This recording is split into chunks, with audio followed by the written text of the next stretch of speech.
When Aaron and his sons were to be inaugurated, Yah required certain offerings or sacrifices and a mikvah. This is not just a ritual to appease Yah, but rather a revelation of the one whom Aaron and his sons were to be serving. Hi, this is Barry Phillips with 10-Minute Torah, day number 4 of the Torah portion Tetzaveh. Let's go to Exodus or Shemot, chapter 29, and let's begin reading with verse number 1. And this is the task you shall do to them to set them apart to serve me as priest.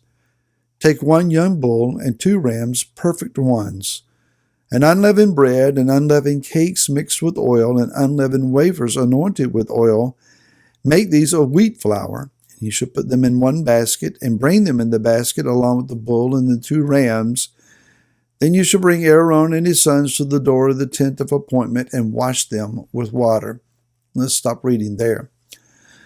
Let's break this down and see what is revealed to us in the animal sacrifices. First of all, we have the Hebrew phrase lachak, that is to take par echad, 1 bull, ben bakar, son of cattle. So it's talking about a son here. The word cattle, bakar, here means to seek and to inquire. When we look at the word for bull, which is par, P-A-R, the root is actually P-A-R-A-R, parar. And it means to break into bits, and to cleave open. So the hidden message here may be that the bull then represents the son who breaks open to seek and to inquire. Interesting. Let's pause there with that thought and go on to the rams. The phrase here is va'alim, that is, and rams, plural, shanatamim, that is 2 without blemish. So alim is taken from the root word ul, U-W-L, if you want to transliterate that, which means prominence, twisted, like a ram's horn. Remember the twist of the ram's horn. Strength and power. Yeshua is revealed here as it's his mission to restore and unite two houses, 2 peoples of prominence and power, and twist them together like sticks, making them clean, spotless, and unblemished again. So the animals are revealing how that Yeshua is going to seek, he's going to inquire, he's going to investigate, he's going to break things open.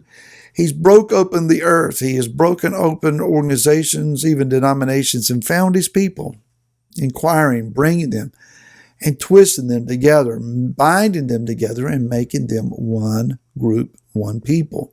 Not a finished task yet, but it's what's happening. Now, in addition to this, there are 3 different types of bread that is to be offered. Now, Yeshua said in his teaching in Yochanan, the book of John, if I'm not mistaken, chapter number 6, he talks about that he is the bread of life, the bread from heaven. Well, obviously this represents manna, but this bread represents him as well. The first of the 3 types is called matzah. Matzah references unleavened bread. Unleavened bread, lachim, bread. Matzah lachim. The word lachim, or lechem, is a better writer, more perfect pronunciation. Lechem is lacham. Lacham, interestingly, means to fight, to do battle, to make war. So the labor of the priesthood here is one of spiritual warfare. This is not just going through rituals and killing animals and lighting lamps and filling up oil reservoirs. This is spiritual warfare. Secondly, we find matzah challah. Challah like challah bread, but it's unleavened. These are little cakes. Challah comes from the root word halal, C-H-A-L-A-L, halal, which means to profane oneself, to make common, to wound or pierce. This bread is tempered or mingled with oil And then the oil changes its composition and its nature. Now let's go to the third type of bread, matzah rachik. This is wafers. Rachik is rooted in the word rakak, R-A-Q-A-Q, rakak. Interestingly, it means to spit. Certainly we're not spitting on the bread, but it's talking about that which would render one unclean. This bread then was then smeared with oil to identify with Messiah, the anointed one, the smeared one with oil. Now, when we look at these particular words, they reference some things that I found in the Brit Hadashah as matzah lechem, rooted in the word lacham, to fight. In Ephesians chapter number 2, it says in verse 14, "For he is our peace, who has made both one, having broken down the partition of the barrier and abolished in his flesh." These are aggressive words. He's destroyed and warred against the enmity.